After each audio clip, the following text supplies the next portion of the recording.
Shalom, selamat pagi semuanya. Ada 1000 orang di sini ya. Saudara, hari-hari ini kita percaya akan terjadi yang namanya perubahan atas bangsa kita. Seperti yang sudah menjadi perjanjian Tuhan, apa yang menjadi nubuatan Tuhan buat bangsa kita semua. Amin saudara. Dan hari-hari ini kita sudah sama-sama tahu kita sedang mulai belajar ya, punya karakter yang baru. Amin saudara. Sudah mulai melakukan karakter yang baru. Nah salah satunya saudara adalah terus memperkatakan yang positif ya. Saya minta slide-nya, PowerPoint-nya. Saya mau satu hal saudara yang saya pelajari hari-hari ini ya saudara ya. Karena kadang-kadang saya juga terjebak saudara dengan karakter yang salah seperti ini. Yaitu seperti yang bangsa Israel lakukan. Seringkali mengeluarkan kata-kata sungut-sungut ya, yang negatif dan sebagainya. Nah oleh sebab itu waktu saat saya mulai menggali, mempelajari, ternyata yang namanya sungut-sungut ya, atau komplain dan sebagainya, itu bukan satu hal yang biasa saudara. Tetapi ini efeknya itu sangat mengerikan ya. Judul khotbah hari ini adalah penghalang destiny. Ya, coba kita sama-sama buka next slide. Saudara, kita sama-sama tahu waktu saat bangsa Israel keluar dari Mesir dan Musa harus memimpin sekian juta bangsa Israel, saudara. Dan 40 tahun Musa bersama-sama dengan bangsa ini dan berjalan. Tuhan bawa mereka berputar-putar di padang gurun, betul? Sebenarnya saudara kalau perjalanan dari Mesir ke Israel itu tidak membutuhkan waktu 40 tahun saudara. Kalau saya tidak salah saya pernah baca itu hanya sekitar 11 hari. Itu dengan jalan kaki 11 hari bisa sampai. Ya. Tetapi kenapa Tuhan izinkan yang namanya bangsa Israel ini sekian juta hari itu yang keluar mulai dari yang paling tua sampai bayi, sampai mungkin yang masih ada di dalam kandungan, itu harus berputar-putar selama 40 tahun di padang gurun. Ya. Dengan satu tujuan mereka sudah mendapatkan informasi bahwa mereka akan diberikan Tuhan yang namanya tanah perjanjian, tanah yang penuh dengan susu dan madu. Tetapi hari itu mereka tidak langsung saudara dibawa Tuhan untuk sampai ke tempat itu. Tetapi Tuhan mengizinkan mereka untuk berputar-putar selama 40 tahun. 40 tahun itu lama loh saudara. Ya, bukan waktu sebentar. Tetapi Tuhan membawa mereka ya berputar-putar di padang gurun. Mereka harus menghadapi yang namanya musuh. Mereka harus menghadapi panasnya cuaca, mungkin hujan dan sebagainya. Tapi perlu saudara tahu selama 40 tahun pun Tuhan senantiasa menyertai mereka sebenarnya. Mereka tidak pernah kekurangan saudara, betul? Bahkan baju dan kasut mereka itu tidak pernah rusak, Alkitab berkata. Senantiasa ada penyediaan Tuhan yang ajaib.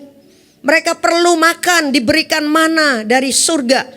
Ya, surga itu memberikan makan langsung saudara. Tetapi apa yang terjadi? Bangsa ini masih terus dengan sifat dan karakternya ya yang masih dibawa dari Mesir. Oleh sebab itu tujuan Tuhan mau membereskan bangsa ini saudara, begitu juga hidup kita. Ya, sudah banyak perjanjian, janji-janji Tuhan yang kita terima, betul? Amin saudara. Perjanjian Tuhan begitu luar biasa, satu Alkitab itu perjanjian. Ya, tapi apakah saudara dan saya sudah mengalami seluruhnya, penggenapannya? Ini masih proses saudara. Tetapi karakter kita itu sangat menentukan. Oleh sebab itu kita belajar untuk memiliki karakter yang baru hari-hari ini. Kita membuang, memotong semua yang lama itu untuk supaya kita siap menerima ya perjanjian demi perjanjian itu digenapi dalam hidup kita. Amin saudara. Bangsa Israel ini harus mengalami yang namanya karakter yang baru. Semua yang dari Mesir itu tujuan Tuhan membawa mereka berputar-putar. Belum sampai ke Kanaan, belum sampai ke tanah perjanjian. Sebelum bangsa ini belajar, saudara, memiliki karakter yang baru. Memiliki karakter sebagai Israel, pangerannya Tuhan. Amin, saudara. Bangsa Israel, Israel itu artinya pangerannya Tuhan. Harus punya karakter yang benar, saudara. Nah, salah satunya ini yang saya mau kupas pagi hari ini, karena saya juga sedang terus belajar, saudara, untuk memotong semuanya yang tidak benar, ya, karakter yang tidak baik ini. Setiap kali, ya, Tuhan izinkan bangsa ini, ada waktu-waktu tertentu Tuhan izinkan bangsa ini menghadapi sesuatu yang tidak enak. Contohnya di Keluaran 15 ayat 22 sampai 24, ya. Musa menyuruh orang Israel berangkat dari Laut Teberau, lalu mereka pergi ke padang gurun Syur. 3 hari lamanya mereka berjalan di padang gurun itu dengan tidak mendapat air. Sampailah mereka di Mara, tetapi mereka tidak dapat meminum air yang di Mara itu karena pahit rasanya. Itulah sebabnya dinamai orang tempat itu Mara. Lalu apa yang terjadi, saudara? Bersungut-sungutlah bangsa itu kepada Musa. Kata mereka, apakah yang akan kami minum? Saudara, memang benar situasi dan masa yang mereka hadapi itu tidak mudah. Berjalan 3 hari 3 malam di padang gurun itu tidak mudah, saudara, tanpa air, ya. Tetapi perlu Tuhan izinkan hal ini terjadi supaya bangsa ini tahu siapa diri dia. Apakah waktu saat kita sedang menghadapi situasi yang sukar, ada Tuhan izinkan yang namanya proses, mungkin Tuhan izinkan masalah, bagaimana reaksi kita? Ya. Seperti apa kondisi hati kita, saudara? Nah, bangsa Israel, kondisi hatinya adalah yang keluar apa, saudara? Sungut-sungut. Ya. Lalu peristiwa yang terjadi selanjutnya di Keluaran 17. Ini bukan hanya sekali terjadi, saudara. Kenapa diulang lagi? Ya. Di Keluaran 17 ayat 7 ini terjadi pengulangan. Dinamailah tempat itu Masa dan Meriba oleh karena orang-orang Israel telah bertengkar dan oleh karena mereka telah mencobai Tuhan dengan mengatakan, adakah Tuhan di tengah-tengah kita atau tidak? Itu juga sama terjadi yang namanya mereka butuh air. Ya. Terjadi 2 kali, saudara, peristiwa yang sama. Nah, seringkali, saudara, kenapa kita seringkali menghadapi suatu masalah, betul ya, problem. Kadang-kadang masalah itu datang mengulang, saudara. Sudah selesai, ya, di depan terulang lagi. Kenapa Tuhan izinkan seperti itu? Coba saudara cek masing-masing. Ada enggak yang seperti itu? Saya sangat banyak mengalami, saudara. Ya. Kenapa sampai hari ini pun Tuhan mengizinkan masih ada orang-orang yang melukai kita? Kenapa sampai hari ini pun Tuhan masih mengizinkan ada orang-orang yang mengecewakan kita? Untuk apa? Ya. Untuk supaya kita ini belajar, saudara. Yang namanya punya karakter Kristus dalam hidup kita. Untuk kita ini punya kesempatan belajar mengeluarkan yang namanya buah roh dalam hidup kita. Ya, next slide. Nah, ini arti-arti daripada sungut-sungut, kata dasarnya dan sebagainya. Mengeluh, bersungut-sungut, menggerutu, komplain. Ya. Kadang-kadang cuma ngomong, aduh capek deh. Itu sudah sungutan loh, saudara. Nah, seringkali saya enggak bersungut-sungut kok. Tapi di dalam hati. Ya. Sungut-sungutan yang keluar dari mulut maupun di dalam hati sama aja, saudara. Itu artinya bersungut-sungut. Cuman yang satu keluar dari mulut kita, ada yang hanya di dalam hati, ngedumel. Kalau orang Jawa bilang tuh ngedumel di dalam hati. Oh, ini gimana sih? Ya kan? Kenapa saya harus ngalamin seperti ini? Misalnya. Nah, kenapa sih bangsa Israel atau seringkali hidup kita juga seringkali bersungut-sungut? Itu akarnya apa? Sungut-sungut itu keluar kenapa, saudara? Ya, coba selanjutnya. Akar daripada sungut-sungut. Sungut-sungut itu bukan akarnya, itu hanya manifestasinya, saudara. Ya. Mau keluar dari mulut maupun yang ada di dalam hati itu sama aja. Itu artinya sungut-sungut. Nah, akarnya itu sebenarnya karena kita tidak mengerti bahasa dan hati Tuhan. Bangsa Israel itu nggak mengerti apa sih tujuan Tuhan muter-muterin mereka di padang gurun, mereka nggak tahu. Cuman yang mereka tahu, yang mereka tangkap, saudara, bahwa Tuhan itu ya adalah Tuhan yang dalam tanda petik ya Tuhan yang tidak baik buat mereka. Kenapa mereka diizinkan harus panas-panasan jalan di padang gurun, gersang, seringkali tidak ada air. Itu dalam pengertian mereka. Mereka tidak bisa menangkap. Begitu juga hidup kita, seringkali kita tidak menangkap. Kenapa Tuhan izinkan problem, masalah. Mungkin kita dihianati orang. Atau mungkin kita ditipu orang misalnya. Kenapa Tuhan izinkan hal itu? Nah, kalau kita hanya berpikir dengan cara kita sendiri, saudara, kita nggak akan pernah ketemu, ya, dengan sesungguhnya maksud Tuhan itu apa. Itu yang membuat gerutuan, komplain, sungut-sungut itu keluar. Karena kita tidak mengerti. Ada rencana Tuhan di balik semuanya itu. Satu kali, saudara, belum lama ini kejadiannya. Tahun lalu bulan apa ya, saya lupa, September kalau tidak salah. Saya pergi ke Myanmar, saudara ya. Saya pergi ke Myanmar dengan beberapa teman. Waktu itu sekitar kita satu tim 6 orang semuanya. Kemudian ada satu teman saya itu sudah bilang, Kak, aku nih dapet di pesawat duduknya di window, ya di dekat jendela. Saya nggak mau katanya. Nah, nggak ada yang mau nuker, saudara, sama dia, tukar tempat duduk nggak ada. Udah saya bilang, saya dapatnya di lorong, nggak apa-apa kamu tukeran nanti sama saya, gitu ya. Oke, sudah janjian. Waktu saat masuk, saya lupa, saya langsung duduk di tempat yang tempat duduk saya dulu. Terus tengah lagi pada sibuk-sibuk, banyak orang yang lain masuk lalu lalang gitu, saudara.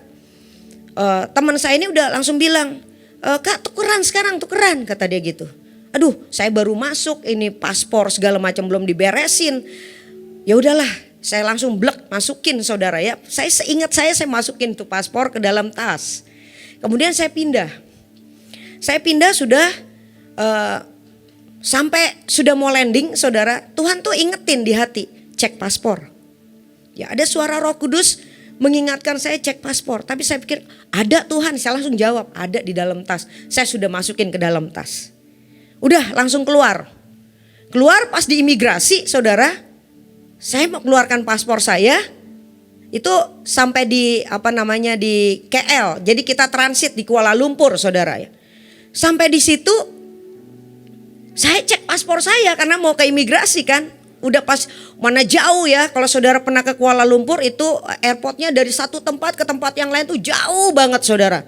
Perjalanan tuh jauh gitu ya. Sudah sampai sejauh itu saya mau cari-cari paspor nggak ada. Nggak kelihatan lagi paspornya. Waduh, saya panik, saudara. Saya panik. Kemudian dalam nama Tuhan Yesus, tenang, tenang, tenang. Saya omongin diri saya, saudara ya. Tenang, tenang. Lalu saya cari sepanjang jalan. Teman saya satu itu ikutin, ayo Kak cari dulu. Cari sepanjang jalan nggak ada, saudara. Lalu udah sampai di situ saya balik lagi ke counternya AirAsia. Karena waktu itu naik AirAsia. Di counter itu saya tanya, bisa nggak minta tolong? Saya bilang, kasih tahu orang yang mengecek, membersihkan. Karena pesawat itu dibersihkan, saudara ya. Waktu saat penumpang keluar, dibersihkan, dirapikan. Coba tolong ditanyain ada nggak ketinggalan paspor saya di pesawat. Lalu orang itu telepon, yang di counter telepon. Terus kemudian mereka bilang tidak ada. Waduh, saya stres, saudara. Udah stres banget, bahaya banget nih. Saya nggak pernah kejadian, saudara, yang namanya kehilangan paspor. Terus kemudian gimana ya Tuhan, gimana, udah saya sudah sembari perang, sembari terus berdoa, perang, saudara. Oke, kita kembali lagi ke pesawat ya, ke titik pesawat itu udah lari sana lari sini, bener-bener rasanya jantung tuh udah mau copot, saudara. Udah rasanya stres ditambah lagi dengan lari sana lari sini karena airport tuh begitu jauh. Sampai di sana saya gedor itu karena kan ditutup kaca dan sebenarnya tidak boleh masuk. Terus orang itu keluar, kenapa? Iya saya mau ngecek gini. Oh ya tadi saya yang cek, katanya dia gitu. Saya sudah lihat di seluruh pesawat itu tidak ada paspor yang jatuh. Mateng gak saudara? Saya bilang ada, tidak ada kata mereka. Boleh gak saya masuk ke pesawat? Saya bilang, oh gak bisa karena pesawatnya sudah berangkat. Pesawat sudah berangkat ke Hanoi katanya, ke Vietnam saudara. Lemeslah saya. Ya. Lalu saya tanya Tuhan apa nih? Kalau saya menggerutu hari itu bersungut-sungut, itu sangat bahaya saudara. Ya. Tapi hari itu saya ambil keputusan untuk perang. Hari itu saya ambil keputusan untuk terus berdoa. Saya bilang sama teman-teman yang lain, kalian berangkat dulu tinggalin saya, gak apa-apa. Ya. Gak usah ada yang jagain, saya bisa sendiri, saya harus hadapi musuh ini sendiri. Jadi untuk mencapai ke Myanmar yang hari itu saudara, Myanmar itu sedang terjadi peperangan, kudeta, peperangan saudara, darah, pertumpahan darah di mana-mana. Ini nggak main-main saudara. Ya, saya PIC-nya dan saya yang kena yang namanya paspor bermasalah hilang saudara. Lalu saya lapor ke polisi airport, ya, ke polisi di sana. Mereka bilang begini, kamu harus lapor ke KBRI. Nah masalahnya itu hari Minggu, KBRI tutup saudara. Kalau gitu kamu harus lapor besok.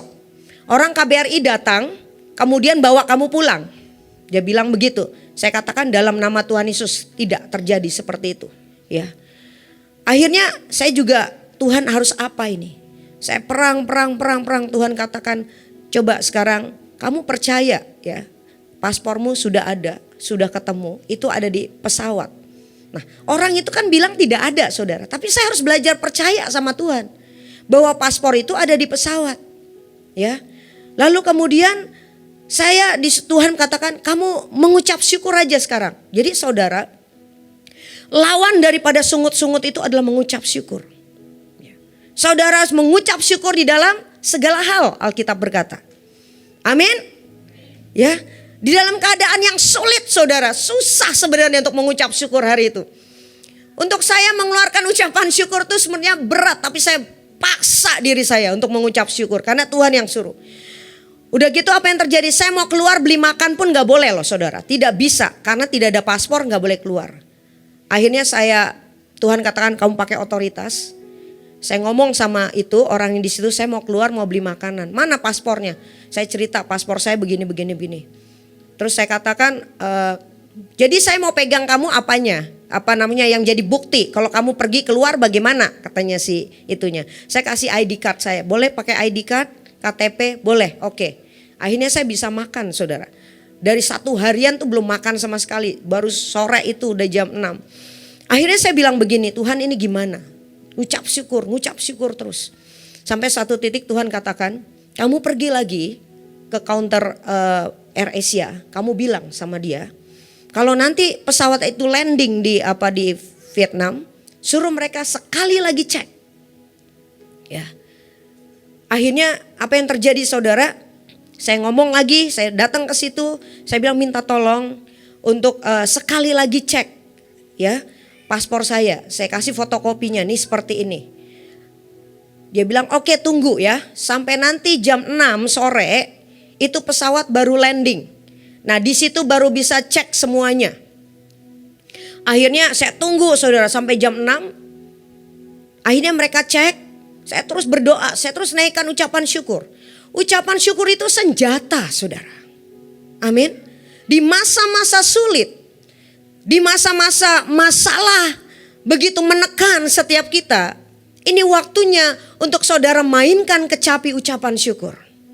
Itu sebagai senjata yang menghancurkan, menghabisi semua kekuatan musuh. Nah hari itu setelah landing mereka cek dan saya datengin lagi saudara. Iya sudah ketemu, aduh puji Tuhan. Tapi masalahnya saya sudah ketinggalan pesawat saudara. Pesawat yang mau pergi ke Myanmar sudah berangkat. Ya, dan saya harus tunggu itu pesawat balik dan bersyukurnya itu pesawat balik ke KL. Ya. Jam 8 pesawat baru tiba di KL. Saya baru bisa ambil itu paspor. Nah akhirnya saya tunggu lagi terus saya naikkan ucapan syukur. Saya terus doa. Ya. Saya terima itu jam 8 kemudian, dan kemudian saya harus beli tiket baru, saudara. Keluar duit lagi ya, karena tiket yang lama hangus. Nah, apa yang terjadi, saudara? Saya percaya kemenangan itu ada di tangan setiap kita kalau tidak ada sungut-sungut dalam hidup kita. Amin. Saya terus naikkan ucapan syukur. Saya bawa barang itu 20 kilo, saudara ya. Saya geret-geret karena memang bukan pakai koper, jadi pakai kardus-kardus. Saya harus geret-geret dan saya harus pindah lagi yang namanya airport, terminal. Karena waktu saat saya beli lagi tiket yang baru, terminalnya pindah. Saya pindah lagi, mesti naik kereta dan sebagainya, gondol-gondol itu barang. Tapi saya terus mengucap syukur. Saya walaupun letih sekali, saudara ya, tapi saya terus mengucap syukur. Tuhan tuh buat perkara yang ajaib, saudara. Hari itu tiba-tiba saya berdiri, ada satu wanita, saudara ya, perempuan gitu, masih muda. Dia tanya saya, mau kemana? Saya bilang mau pindah terminal. Nanti ini kira-kira turun gate yang keberapa ya? Oh, yang pertama aja. Nanti kereta sampai langsung keluar. Jadi akhirnya kita chat, saudara ya, ngobrol. Kita ngobrol, terus setelah itu dia tanya mau kemana. Saya bilang saya mau ke Myanmar. Wah, itu lagi begini. Kenapa kamu mau pergi ke sana gitu kan? Ya saya cerita Tuhan yang kirim kita ke sana dan sebagainya. Singkat cerita, saudara. Akhirnya saya mendoakan orang ini. Saya injili dia orang Buddha. Dan bukan hanya Buddha, saudara. Dia adalah orang terapis ya, yang menggunakan kuasa-kuasa kegelapan, kuasa-kuasa Buddha itu, saudara. Jadi dia sering mengunjungi tempat-tempat di mana ada ya bisa menerima kuasa-kuasa seperti itu, saudara, untuk dipakai untuk menterapi orang-orang yang problem dengan kejiwaan. Nah, hari itu saya katakan saya mau doakan kamu, boleh ya? Saya bilang. Oh, boleh, dia bilang. Saya doakan, saudara. Karena kereta belum datang, saya doakan sebentar aja. Saya doakan, saya ajak dia terima Tuhan Yesus. Lalu dia nangis, saudara. Terus setelah itu, setelah selesai amin, saya tanya, kamu rasa apa? Saya rasa ada kuasa dari tempat yang tinggi turun dalam hidup saya. Saudara, dia biasa main di alam roh. Jadi dia bisa sangat merasakan. Itu yang membuat dia.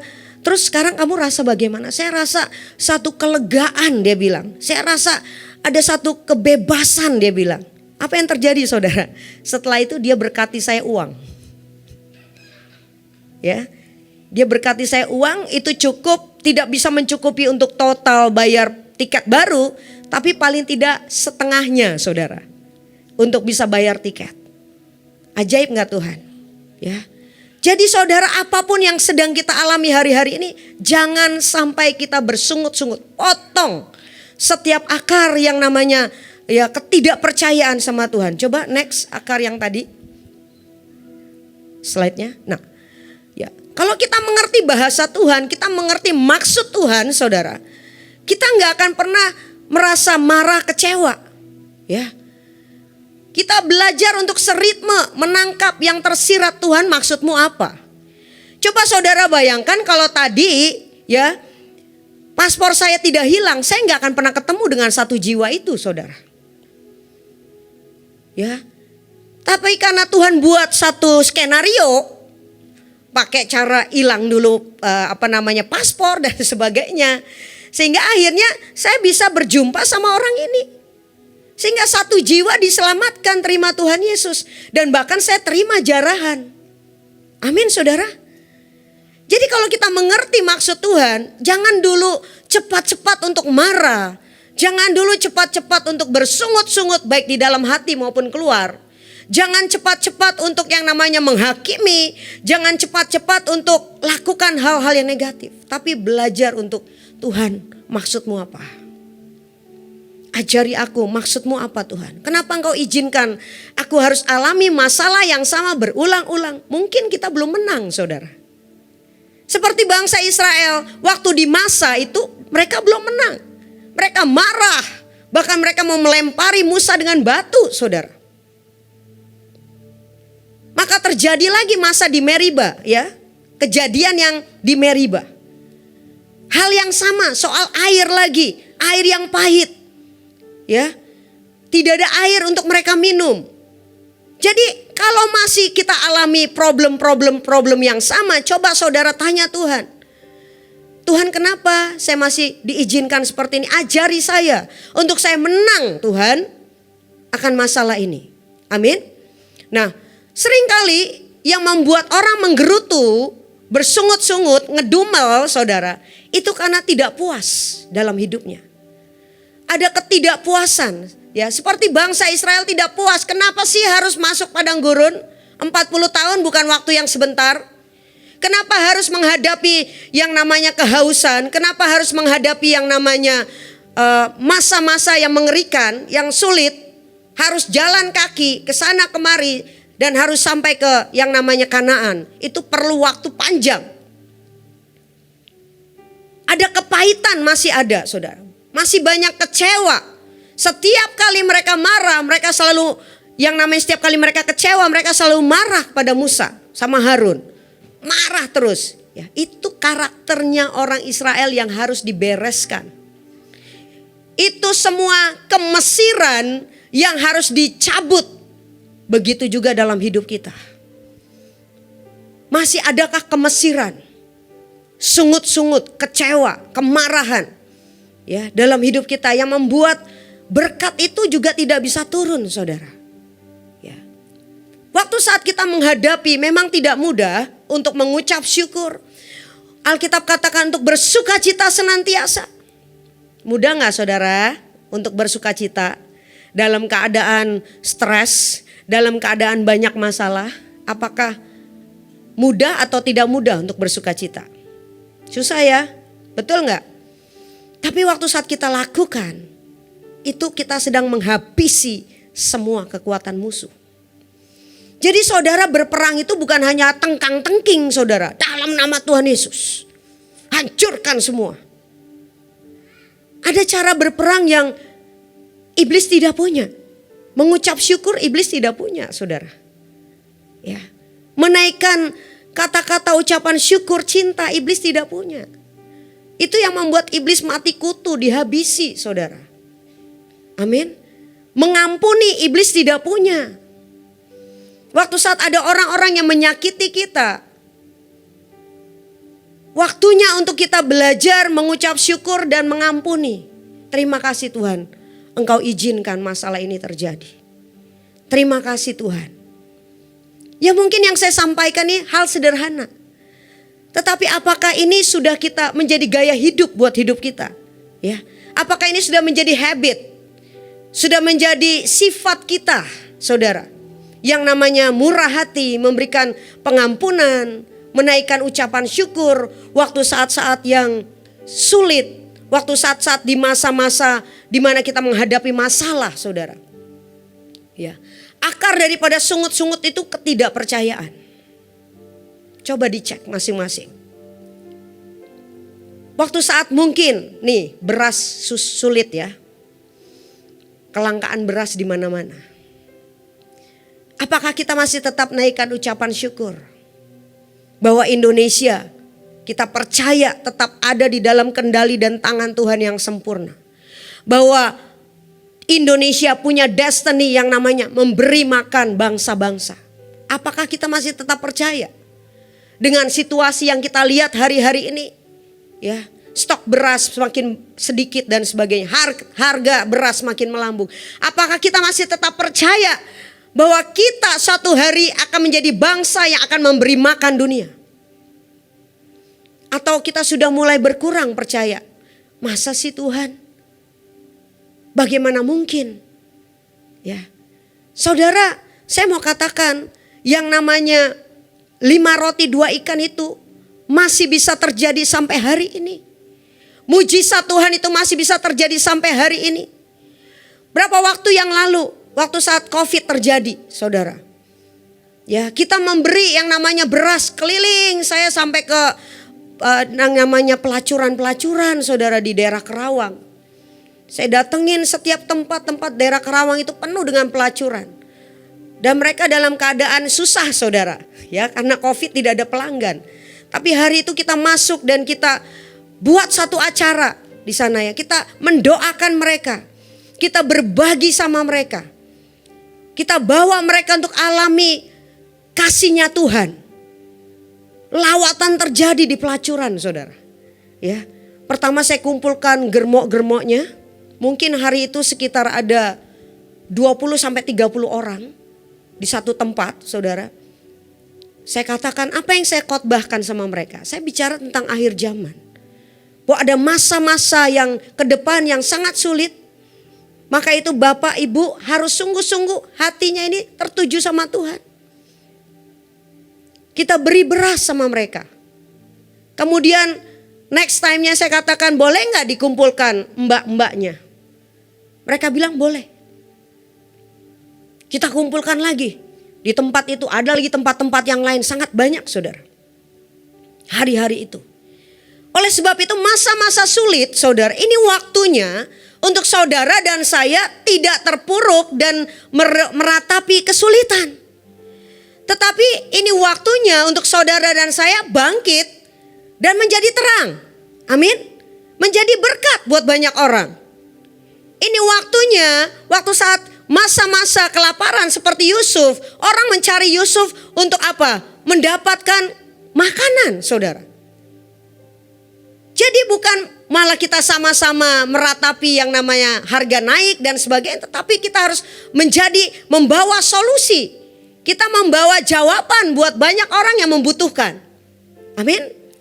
Saudara, waktu masa-masa itu luar biasa sekali. Ya, kita masuk tempat demi tempat, lawatan. Itu terjadi di kalangan pelacuran, saudara. Ya, saya ajak mereka terima Tuhan Yesus. Baru nyanyi satu lagu, mereka udah nangis-nangis, saudara. Lalu kemudian kita berikan beras, kita bilang ini sedikit. Tapi saudara percaya, di tempat ini tidak pernah kekurangan, terus bertambah. Bahkan orang memberi bertonton beras, saudara. Untuk kita bisa berbagi lebih lagi. Kita juga keluarkan dari uang kita untuk beli beras. Berbagi lagi, saudara. Itu ajaib banget. Ya. Sampai satu kali ada satu bapak-bapak, saudara. Ikutin kemanapun kita pergi. Saya pikir aduh ini siapa nih? Terus bapak itu bilang saya RW, Bu. Waduh, saya bilang nih RW nih. Bu, boleh enggak ya? Itu lagu-lagu yang tadi ibu nyanyiin saya rekam. Boleh aja Pak. Saya dalam hati saya pikir kalau dituntut kristenisasi nih mateng nih, dia punya bukti, saudara. Dia ngerekam setiap omongan saya dan juga lagu-lagu yang kita nyanyikan. Bu, terus saya tanya, kenapa Pak mau rekam? Iya, lagu-lagu yang ibu nyanyiin tuh membuat hati saya tenang, Bu. Ya, membuat hati saya damai, dia bilang gitu. Oleh sebab itu, Bu, mari ayo Bu, dia saudara yang kasih unjuk ke kita tempat-tempat yang lain. Bu, yang di sini belum, Bu. Yang di sini belum, Bu. Ayo Bu, ikut sama saya anterin. Saya udah mikirannya negatif, saudara ya. Saya pikir, waduh ini kalau misalnya di aparat ini, ya kan, RW, saudara. Bisa-bisa saya kena nih. Tapi enggak tuh, saudara. Kenapa? Karena kita percaya bahwa Tuhan itu pegang kendali. Amin. Kita percaya bahwa Tuhan yang menuntun setiap kita untuk melewati hal demi hal bersama dengan Dia. Amin, saudara. Coba cek apakah masih ada ketidakpercayaan dalam hidup kita. Cek masih adakah ketidakpuasan. Mungkin saudara menghadapi suami, menghadapi keluarga, menghadapi mertua, ya, menghadapi anak. Ada ketidakpuasan, ada kepahitan, ada kecewa. Ini harus dibereskan, saudara. Ya, sehingga apa? Kita tidak lagi marah-marah yang keluar atau sungut-sungut kepada keluarga kita mungkin. Suami atau istri atau anak atau mertua atau siapapun. Tetapi yang ada kita naikkan yang namanya ucapan syukur, mendoakan. Kenapa kita dilatih untuk deklarasi, saudara? Ini menggantikan semua sungut-sungut. Digantikan dengan deklarasi. Waktu saat saudara terpancing mau bersungut-sungut. Waras. Ganti dengan deklarasi, saudara. Amin. Jangan sungutan yang keluar atau kata-kata kecewa atau kata-kata negatif. Tetapi sungguh-sungguh biar keluar perkataan doa, deklarasi. Amin, saudara. Ya. Akar yang berikutnya adalah tidak rela untuk diproses Tuhan. Banyak dari kita, ya Saya mau perkatakan semualah dari kita pasti sukanya yang baik-baik. Betul nggak? Mana ada orang yang mau diproses, saudara? Mana ada orang yang mau dapat masalah? Ada nggak di sini? Saya mau tanya, ada di antara saudara yang mau punya masalah? Angkat tangan. Bukan, nggak ada kan? Siapa di sini yang tidak mau punya masalah? Angkat tangan. Nah, semua harusnya, tapi takut saudara mau angkat tangan. Yang jujur banyak tuh di belakang, angkat tangan, gak mau ada masalah. Tapi saudara, perlu saudara tahu, kalau Tuhan proses, Tuhan sedang didik, itu tanda cintanya Tuhan buat kita. Tuhan itu sedang menyempurnakan hidup kita, saudara, amin. Sedang dipotong. Hal-hal yang masih belum berkenan sama Tuhan, itu sedang dipotong melalui apa? Melalui proses. Kalau Tuhan masih izinkan, itu tandanya kita masih perlu dipotong, dibersihkan, disikat. Kita masih perlu diamplas, saudara, ya, supaya makin kinclong. Amin. Waktu saat saudara disakiti, mengampuni, itu makin digosok, saudara. Makin kinclong, makin kinclong. Amin. Ini waktunya juga kita puasa, ya kan? Untuk apa? Digosok, saudara. Dimurnikan, dibuat makin kinclong, ya. Yang biasanya berjam-jam mungkin pada pegang gadget, main media sosial, tapi hari-hari ini tidak lagi. Kenapa? Lagi puasa. Jangan cuman lagi puasa ya saudara ya. Saya berharap 14 karakter yang sedang kita lakukan, biasakan hari-hari ini, itu biar tetap menjadi kebiasaan kita, bukan hanya masa bulan Maret ini aja saudara. Tetapi menjadi gaya hidup kita, menjadi habit kita, menjadi kebiasaan kita sampai selama-lamanya. Amin. Semua yang baik. Amin saudara. Oke, next selanjutnya. Slide-nya. Nah, ini ada percobaan saudara ya. Orang Jepang ya, ada satu profesor Jepang sedang meneliti saudara kondisi air. Manusia itu hidup nih, manusia kita ini hampir 80% itu kita terdiri dari air. Hidup kita ini, ya. Nah, orang ini membuat percobaan, saudara, tentang air. Ini molekul-molekul air. Ya, waktu saat molekul air itu, ya, diperkatakan kata-kata yang disgusting itu, yang diejek-ejek istilahnya, saudara. Ya, ini ada air ditaruh di gelas, diejek-ejek, pokoknya diomongin yang negatif. Ternyata jadinya seperti itu molekulnya, saudara. Ya. Jelek apa bagus? Jelek ya. Nah, yang di tengah itu diomongin sesuatu yang tentang kasih. Kamu luar biasa, kamu cantik, kamu indah. Maka terbentuklah molekul airnya itu bagus, saudara, seperti itu. Nah, di sampingnya lagi, itu diperkatakan kata-kata yang jahat, evil. Maka parah banget saudara itu kondisi molekul airnya. Nah, juga hidup kita saudara sama. Coba contoh yang berikutnya. Next step, next. Nah, ini ada beberapa yang lain. Waktu saat air ini diucapkan terima kasih, dinaikkan ucapan syukur. Bagus saudara jadinya. Yaitu tentang wisdom itu, hikmat. Tentang kebenaran, apalagi tentang kebenaran tuh bagus banget itu molekul airnya, truth ya. Itu bentuknya jadi indah saudara ya. Ada yang tentang eternal itu sesuatu yang kekal ya. Tentang malaikat, itu bagus-bagus, I love you, peace ya, damai. Tetapi waktu dikatakan you fool, kamu bodoh, kamu tidak berguna ya. Engkau membuat aku sakit. Nah, itu yang di bawah-bawah tuh. Yang jahat semua. Air-air yang terpolusi. Itu semuanya rusak saudara molekulnya. Nah, tapi waktu saat mulai didoakan. Itu yang paling bawah sekali. Paling bawah ya. Yang ada kata after prayer. Setelah didoakan. Makanya kenapa orang waktu saat kita doakan saudara. Mereka mengalami pemulihan. Jadi saudara dan saya jangan takut mendoakan orang saudara. Ya, sesimpel apa doamu, mungkin saya berdoa tidak bisa panjang-panjang, enggak masalah saudara. Saya hanya berdoa bisanya sedikit-sedikit aja kata-kata saya. Tidak masalah saudara. Yang pasti saudara mengeluarkan ucapan doa buat orang tersebut.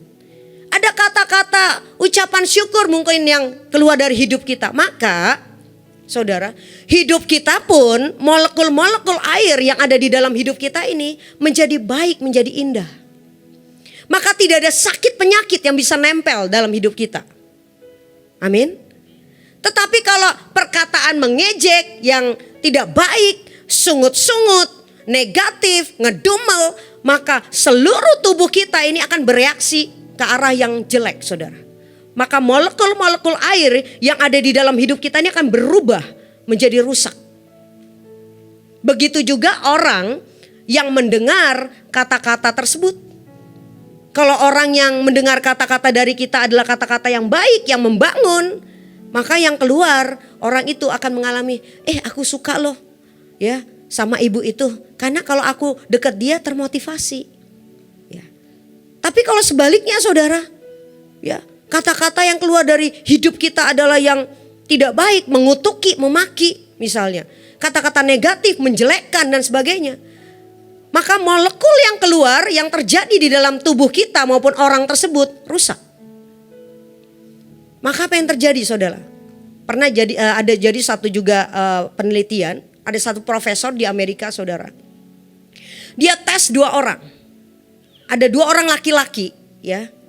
Yang pertama ini orang yang sangat kepahitan, yang hidupnya itu tidak baik saudara. Dia mengalami banyak sekali permasalahan dan dia belum membereskan hidupnya. Tetapi yang satu lagi, ini orang yang penuh dengan sukacita ya. Penuh dengan ucapan syukur. Lalu dua-duanya dites saudara, dikasih kapas. Ya. Dikasih kapas, kemudian disuruh taruh di dalam mulutnya. Biar kapasnya ini meresap dengan air liur yang ada di masing-masing orang tersebut. Nah, setelah berapa waktu kapasnya jadi basah, saudara. Lalu kemudian dicek di mikroskop, di bawah mikroskop. Apa yang terjadi? Waktu saat dicek di mikroskop, orang yang hidupnya pahit, penuh dengan kemarahan, kecewa, tidak mengampuni. Waktu saat dicek itu molekulnya kacau saudara. Ya, air liurnya itu benar-benar kacau, rusak semua. Tetapi yang satu orang ini, yang orang ini penuh dengan sukacita, penuh dengan ucapan syukur. Waktu saat dicek air liurnya saudara, itu molekulnya adalah molekul-molekul yang indah. Nah, ini pilihan buat setiap kita. Apakah kita mau hidup kita ini terus dalam keadaan divine health atau kesehatan ilahi itu ada dalam hidup kita? Kalau kita mau ada kesehatan ilahi saudara, perkatakanlah hal-hal yang baik, yang membangun. Ada ucapan syukur. Ya. Biar ada kebenaran yang terus keluar dari mulut kita. Ya. Terus kita pikirkan semua yang eternal, kita pikirkan semua yang kekal, yang baik. Ya, Alkitab berkata pikirkanlah semua yang baik, ya, yang berkenan kepada Allah, ya, yang sempurna, pikirkan semua itu. Sehingga yang keluar dari hidup kita juga saudara adalah hal-hal yang baik. Sehingga kita membuat radiasi. Nah, ini juga meradiasi saudara, setiap perkataan yang keluar dari mulut kita itu membawa satu gelombang. Nah, gelombang yang tadi membuat air yang ada dalam tubuh kita atau air yang ada dalam kehidupan orang-orang di sekeliling kita yang mendengar suara kita itu menghasilkan apa? Gelombang yang baik atau sebaliknya. Ya. Mari sama-sama radiasikan. Buat gelombang demi gelombang yang membangun, yang memberkati saudara. Sehingga saudara pun akan sehat. Amin. Kalau yang suka sakit-sakitan, saya mau perkatakan ya, itu banyak sungutan dalam hidupmu.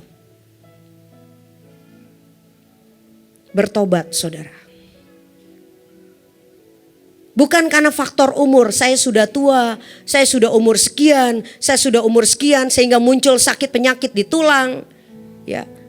Alkitab berkata hati yang gembira adalah obat. Tetapi hati yang patah, apa? Mengeringkan tulang. Jadi kalau orang yang suka encok-encok saudara ya, yang dengkulnya mulai sakit lah, yang pinggangnya mulai sakit lah. Saya mau katakan itu karena hati yang patah.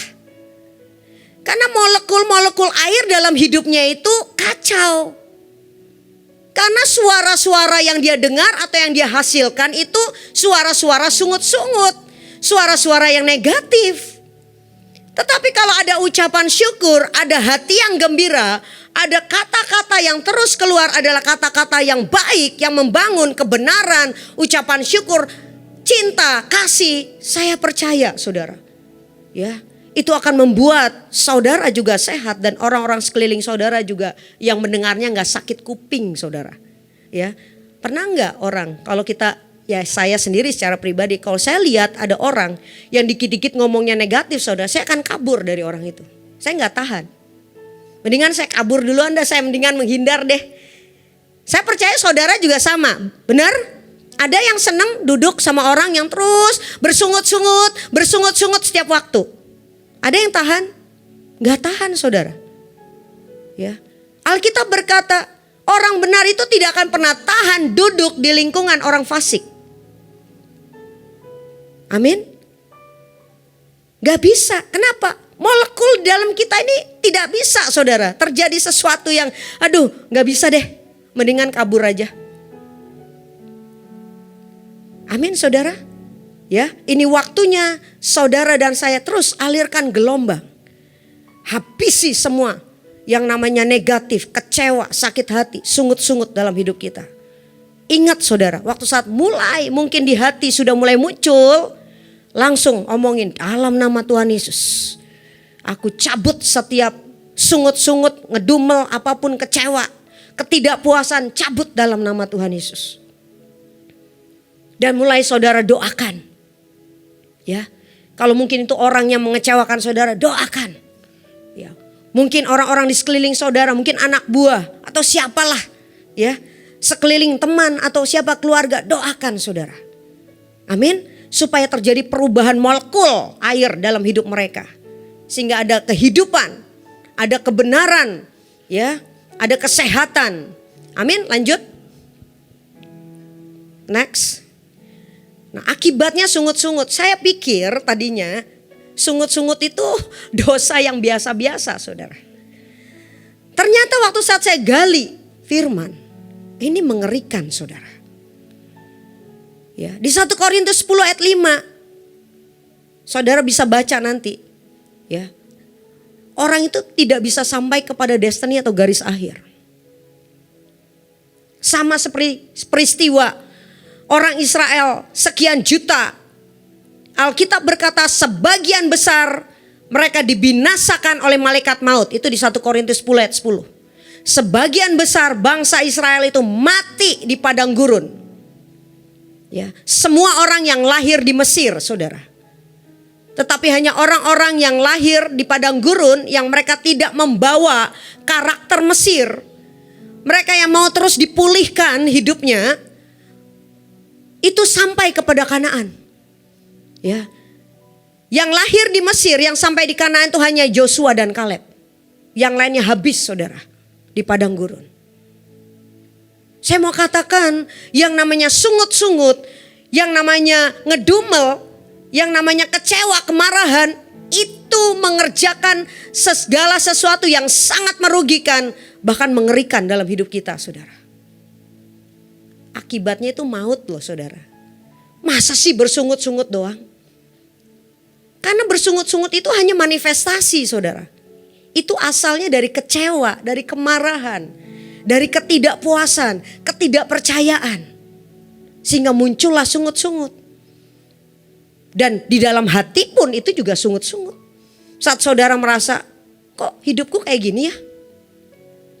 Kok gak seperti dia ya? Kok dia diberkati terus ya? Kok dia pergi terus ya? Dibawa ke sana ke sini ya? Kok saya enggak ya? Ya itulah yang membuat engkau ya tidak ada breakthrough. Kenapa?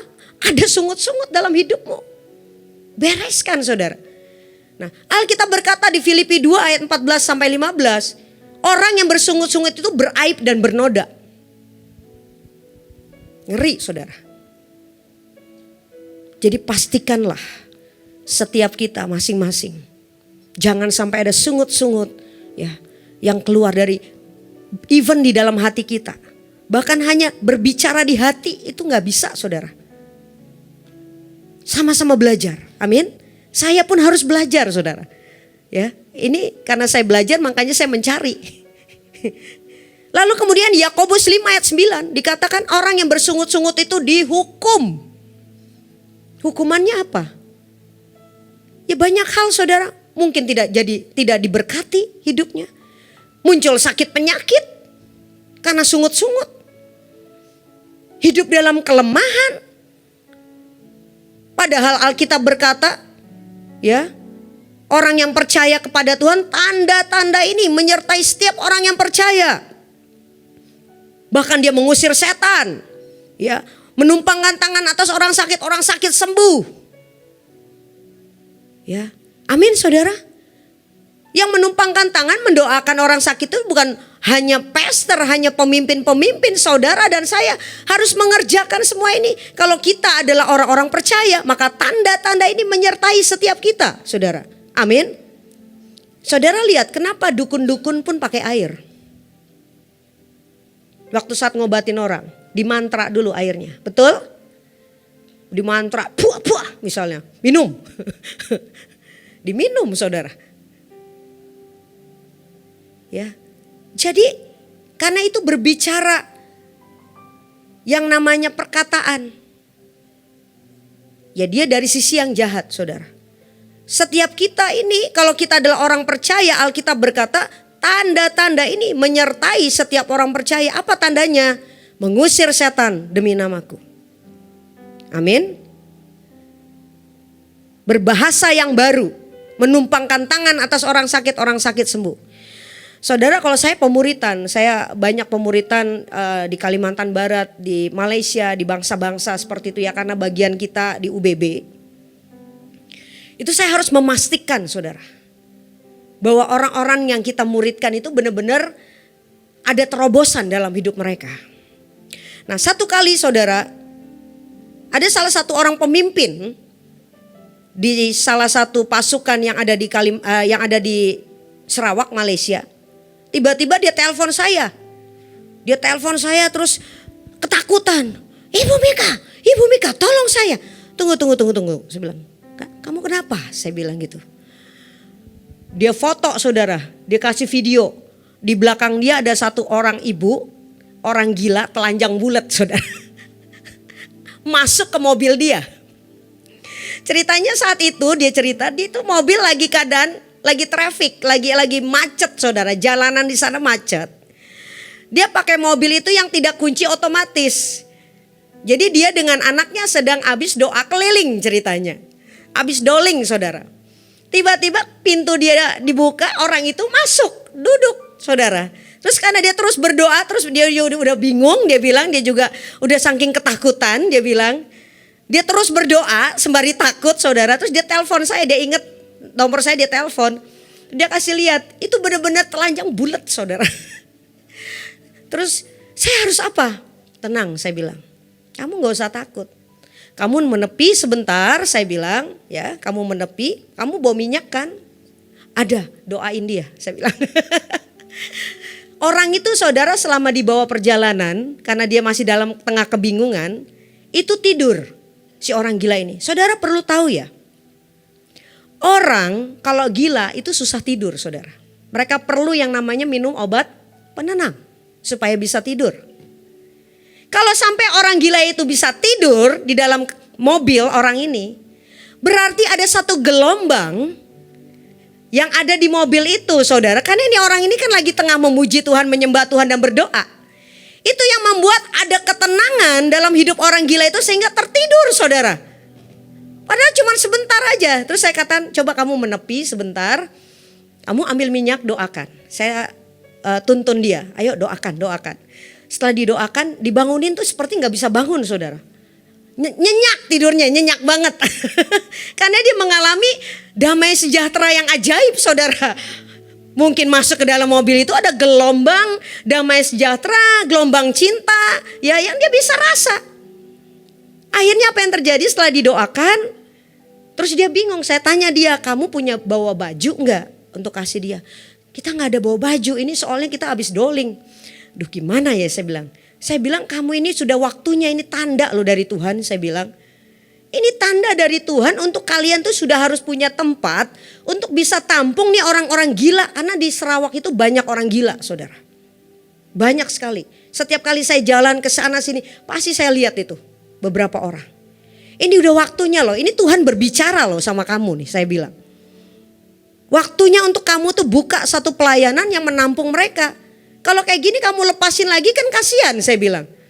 Kalau saya sih gak tega saya bilang. Ya habis gimana ya Bu Mika, udah deh nanti saya bilang gini, oke besok-besok coba kamu cari lagi dia. Akhirnya dilepasin saudara di satu tempat, dia kasih uang untuk beli makan, orang itu langsung tidur lagi saudara di tempat itu. Tidur pulas lagi, difoto sama dia, cetrek. Orangnya langsung tidur lagi kata dia. Dia sudah mengalami damai sejahtera dari kamu saya bilang. Itu lewat apa saudara, kuasa apa? Doa. Waktu saat kita berdoa, itu molekul-molekul air kekacauan yang ada dalam hidup orang itu berubah saudara. Maka saudara harus percaya tanda-tanda ini menyertai orang percaya. Waktu saat kita tumpang tangan kita mendoakan yang sakit harusnya sembuh. Saya banyak melihat saudara, hari-hari ini saya suka banget mendoakan yang sakit. Ya, waktu saat pelayanan kemarin di Sarawak itu Tuhan izinkan ketemu yang aneh-aneh saudara. Kebanyakan yang tuli, yang buta, ya, yang lumpuh, cancer saudara. Itu tingkat-tingkat tinggi semua sakit penyakitnya tuh. Saya bilang sama tim semua, saya bilang kalian harus benar-benar belajar untuk mendoakan. Ya. Ayo alirkan gelombang, saya katakan. Gelombang kesembuhan, alirkan. Banyak saudara terjadi kesembuhan. Bahkan yang buta itu matanya udah burem-burem gitu saudara. Udah sama sekali gak bisa lihat dia bilang. Yang satu. Ya, yang satu lagi benar-benar tinggal kecil aja. Waktu saat kita sama-sama tumpang tangan doa. Lalu dia bilang, sudah makin terang. Sudah makin terang.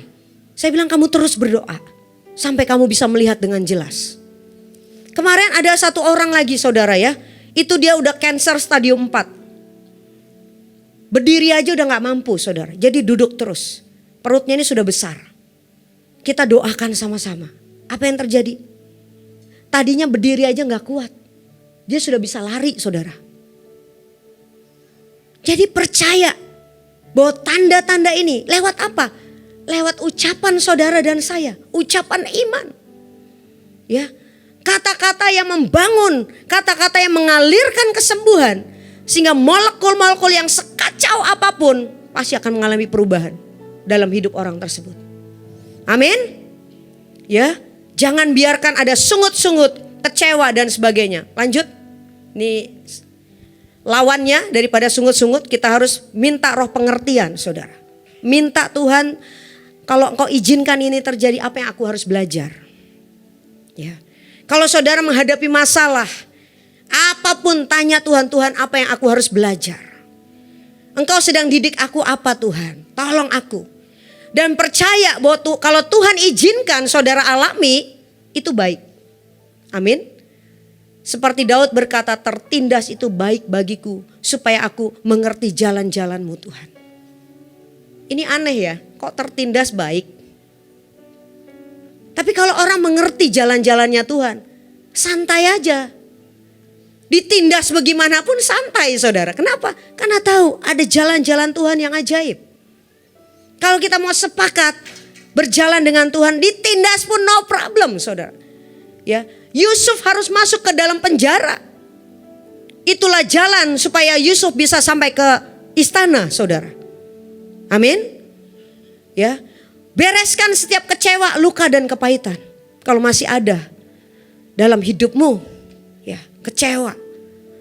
Entah peristiwa atau dengan siapa engkau alami, bereskan saudara. Jangan sampai ada luka, kepahitan, kecewa masih ada dalam hidup kita, bereskan. Ya.